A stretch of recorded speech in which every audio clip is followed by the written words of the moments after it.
खुलुमबाय बेयो बड'लेण्ड इंखं टेलिभिजन दिनै 22 एप्रिल 2021 बृहस्पतिबारखालि सानसेनि बरादखौ नोंथांमोननि खाथियाव लाबोदों आं सदानन्द दैमारिया। सिगां फरायथायनि लादों मेष राशि। दिनैनि साना जोबोर मोजां, गोसोआ दिनै जोबोर उदां जागोन, गावनि सायाव फोथायनाय फैगोन, मावनो लानाय खामानिखौ थि समावनो आरो गोरलैयैनो मावफुंनो हानानै गोसोखौ जोबोर गोजोननाय मोनगोन। देहाया दिनै मोजाङै थागोन, बहानिफ्रायबा मोजां खौरां फैनो हागौ। रांखावरियाव दिनै जोबोर मोजां होनजायो, आरजिनाय धोनखौ दोनथुमनो हागोन, मोननो गोनां धोनखौबो दिनै मोननो हागोन। बेफार फालांगियाव मोजां मुलाम्फा मोनगोन। न'खराव बिसि फिसायनि गेजेराव अनलायनाय फैगोन, बिदा फंबायनि हेफाजाब मोनगोन, बिमा बिफानि अननाय आरो बोर मोनगोन। बहाबा थांनांगौब्ला दिनै जोबोर मोजां होनजायो, हान्थिनाया मोजाङै जाफुंगोन, गुबुननि गोसोखौ गोरलैयैनो बोनो हागोन। समाजाव दिनै गोबां मान मोननो हागोन, गोदान मिजिंजों गोदान खामानि मावनो गोसो दुंखांगोन, गोसोनि साननायफोरा जाफुंगोन। धोरोमारि बिथिङावबो गोसो दुंखांगोन, लाइमोनफोरा दिनै मोजां खौरां मोनगोन, गोसोआ दिनै जोबोर रमान्टिक जागोन आरो गोसोनि साननायखौ फोरमायलायनोबो हागोन। फरायसाफोरा फरायनायाव गोसो दुंखांगोन आरो मोजां फिथाइ मोनगोन। सरासनस्रायै दिनैनि साना जोबोर मोजां आरो मोजाङैनो बारग'लांगोन।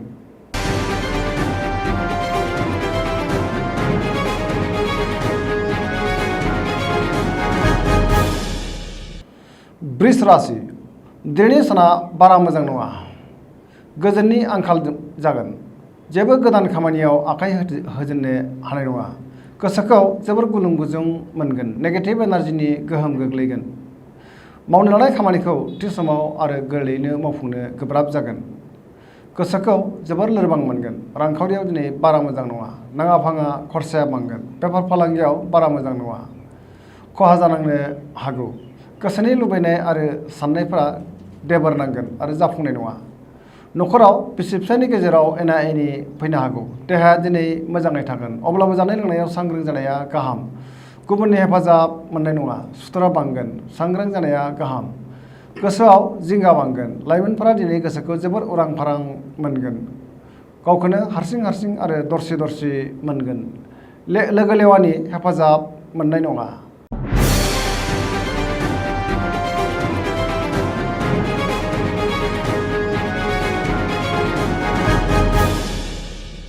मिथुन राशि। दिनैनि साना जोबोर मोजां, गोसोनि लुबैनाय बादिनो मोननो हानानै गोसोखौ जोबोर गोजोननाय मोनगोन। मिजिंफोरा मोगथाङाव जाफुंगोन, गोसोखौ दिनै जोबोर गोजोननाय मोनगोन। गोब्राब खामानिखौ दिनै गोरलैयैनो मावफुंनो हागोन, सिगांनि बबेबा आद्रा खामानिखौबो मावफुंनो हागोन। आयआ बांगोन, मोननो गोनां धोनखौ दिनै मोननो हागोन। देहाया दिनै मोजाङै थागोन, रांखावरियाव जोबोर मोजां होनजायो, आरजिनाय धोनखौ दोनथुमनो हागोन। बेफार फालांगियाव जोबोर मोजां मुलाम्फा मोनगोन। न'खराव बिसि फिसायनि गेजेराव अनलायनाय फैगोन, गोसोनि साननाया जाफुंगोन। जायखि खामानि मावा मानो खामानिफोरखौ मोजाङैनो मावफुंनो हागोन आरो जेरावबो देरहासार जागोन। फरायसाफ्रा फरायनायाव गोसो दुंखांगोन आरो मोजां फिथाइ मोननो हागोन। सोरजोंबा बाख्नाय जागोन, लोगोफोरनि हेफाजाब मोनगोन। सेंग्रा सिख्लाफोरा गोसोखौ दिनै जोबोर रमान्टिक मोनगोन आरो गावबा गावनि गोसोनि साननायखौ फोरमायलायनोबो हागोन। सरासनस्रायै दिनैनि साना जोबोर मोजां आरो मोजाङैनो बारग'लांगोन।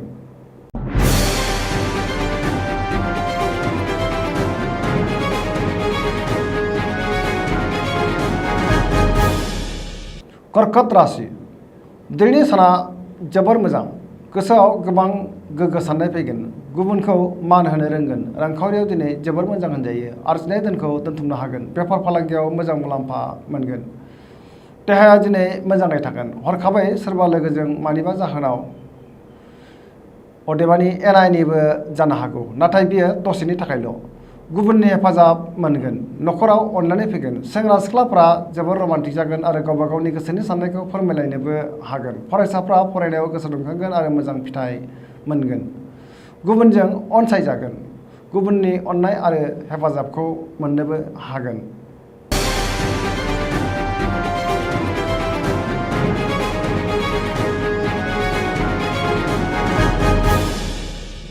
सिंह राशि। दिनैनि साना जोबोर मोजां, गोसोआव पजिटिभ साननाय फैगोन, मावनो लानाय खामानिखौ थि समावनो आरो गोरलैयैनो मावफुंनो हानानै गोसोखौ जोबोर गोजोननाय मोनगोन। सोरबा सुथुर एबा लोगोआ खहा खालामनो नाजायोब्लाबो खहा खालामनो हानाय नङा, सुथुरा जेननांगोन। रांखावरियाव जोबोर मोजां होनजायो, आरजिनाय धोनखौ दोनथुमनो हागोन। गोबां धोन मोननो खाबु जागोन। बेफार फालांगियाव जोबोर मुलाम्फा मोनगोन। न'खराव अनलायनाय फैगोन। देहाया दिनै मोजाङै थागोन। गुबुननि गोसोखौ दिनै गोरलैयैनो बोनो हागोन। समाजाव गोबां मान मोनगोन। बयजोंबो अनसायजागोन आरो अनजासोगारगोन। गोसोनि साननायफोरा जाफुंगोन। लाइमोनफोरनि गोसोआ दिनै जोबोर रमान्टिक जागोन आरो गोसोनि साननायखौ फोरमायलायनोबो हागोन। फरायसाफ्रा फरायनायाव गोसो दुंखांगोन आरो मोजां फिथाइ मोनगोन। धोरोमारि बिथिङावबो गोसो दुंखांगोन।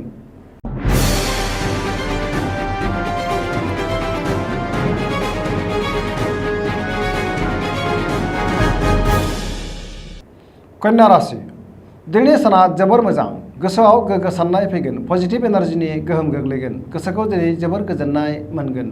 गुबुननि गोसोखौ गोरलैयैनो बोनो हागोन। बहानिफ्राय हरखाबै मोजां खौरां फैनो हागौ। रांखावरियाव दिनै जोबोर मोजां होनजायो। आरजिनाय धोनखौ दोनथुमनो हागोन। बेफार फालांगियाव मोजां मुलाम्फा मोनगोन। देहाया दिनै मोजाङै थागोन। अब्लाबो नाथाय जानाय लोंनायाव सांग्रां जानाया गाहाम। गोबां मुंदांखा आरो गोहोम गोनां सुबुंजों बहाबा लोगो मोनलायगोन। नसुंनि एबा खाथिनि सोरबा सुबुंजों मोजां सोमोन्दो थागोन। न'खराव अनलायनाय फैगोन। सेंग्रा सिख्लाफ्रा गोसोखौ दिनै जोबोर रमान्टिक मोनगोन। गोबां मोजां खाबु फैगोन। फरायसाफ्रा फरायनायाव गोसो दुंखांगोन आरो मोजां फिथाइ मोननोबो हागोन।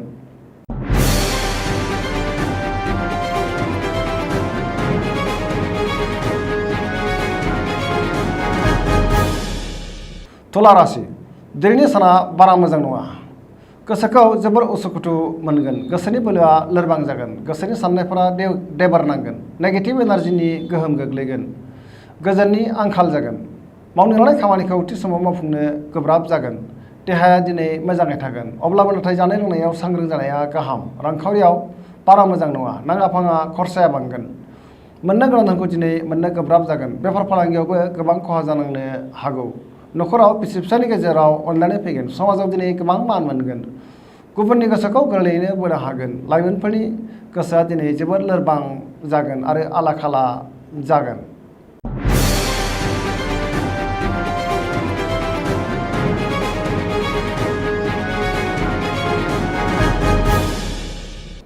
वृश्चिक राशि दिनैनि साना बारा मोजां नङा। गोसोआव गोबां गलाय गुजाय साननाय फैगोन। नेगेटिभ एनार्जिनि गोहोम गोग्लैगोन। मावनो लानाय खामानिखौ थि समाव मावफुंनो गोब्राब जागोन। गोसोनि साननायफोरा देबार नांगोन। गोसोनि बोलोआ लोरबां जागोन। समाजाव दिनै अदेबानि मान मोननो हागोन। न'खराव बिसि फिसायनि गेजेराव अनलायनाय फैगोन। रांखावरियाव बारा मोजां नङा। नाङा फाङा खरसाया बांगोन। बेफार फालांगियाव दिनै जोबोर मोजां मुलाम्फा मोननो हागोन। देहाया दिनै मोजाङै थागोन। गुबुननि हेफाजाब लानांगोन। बहाबा दावबायहैनो खाबु मोनगोन। गोबां सुबुंजों बहाबा लोगो मोनज्लायगोन। फरायसाफ्रा फरायनायाव गोसो जनाय नङा। लाइमोनफोरा दिनै जोबोर गोसो आला खाला जागोन।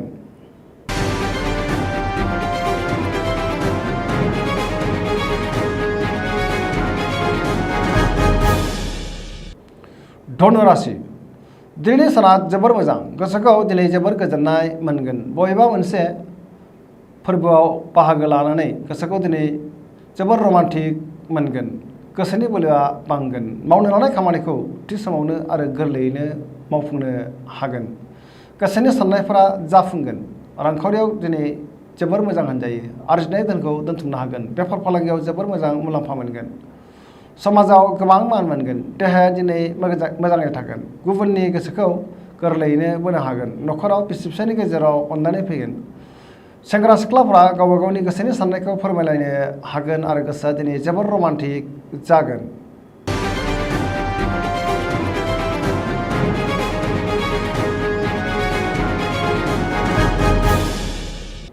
मकर राशि दिनैनि साना जोबोर मोजां। गोसोनि साननाया जाफुंगोन। मावनो लानाय खामानिखौ थि समावनो आरो गोरलैयैनो मावफुंनो हानानै गोसोखौ दिनै जोबोर गोजोननाय मोनगोन। रांखावरियाव जोबोर मोजां होनजायो। आरजिनाय धोनखौ दोनथुमनो हागोन। अदेबानि खरसायाबो बांगोन। बेफार फालांगियाव मोजां मुलाम्फा मोनगोन। न'खराव अनलायनाय फैगोन। बिदा फंबायनि हेफाजाब मोनगोन।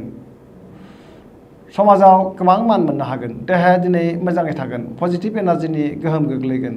सेंग्रा सिख्लाफ्रा दिनै गोसोखौ जोबोर रमान्टिक मोनगोन आरो गावबा गावनि गोसोनि साननायखौ फोरमायलायनोबो हागोन। फरायसाफ्रा फरायनायाव गोसो दुंखांगोन आरो मोजां फिथाइ मोनगोन।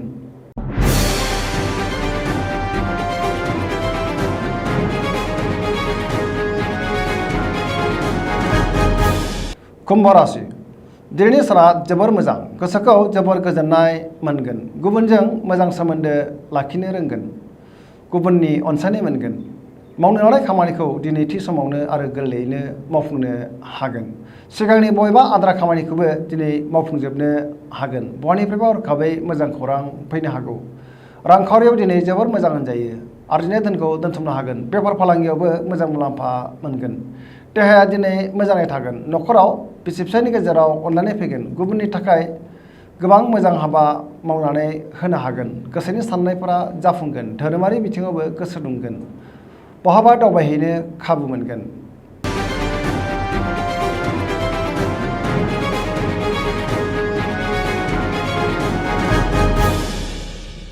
मीन राशि दिनैनि साना मोजां आरो गाज्रिनि गेजेरजों बाबेनलांगोन गोसोआव गोबां गुलाय गुजाय साननाय फैगोन गोसोनि बोलोआ दिनै लोरबां जागोन माबा मोनसे गोरोन्थि मावफ्लांनानै गोबां खहा जानांनोबो हागौ सांग्रां जानाया गाहाम गोसोनि साननायखौ गुबुननो फोरमायोब्ला खहा जानो हागौ एबा गुबुना खोनासङाबो जानो हागौ देहाया दिनै बारा मोजां थानाय नङा गगा बायदिसिनाजों खस्थ' मोनगोन रांखावरियाव मोजां होनजायो आरजिनाय धोनखौ दोनथुमनो हागोन बेफार फालांगियाव जोबोर मोजां मुलाम्फा मोनगोन न'खराव बिसि फिसायनि गेजेराव अनलायनाय फैगोन गोसोआ दिनै जोबोर रमान्टिक जागोन फरायसाफ्रा फरायनायाव गोसो दुंखांगोन आरो मोजां फिथाइ मोननो हागोन धोरोमारि बिथिङावबो गोसो दुंखांगोन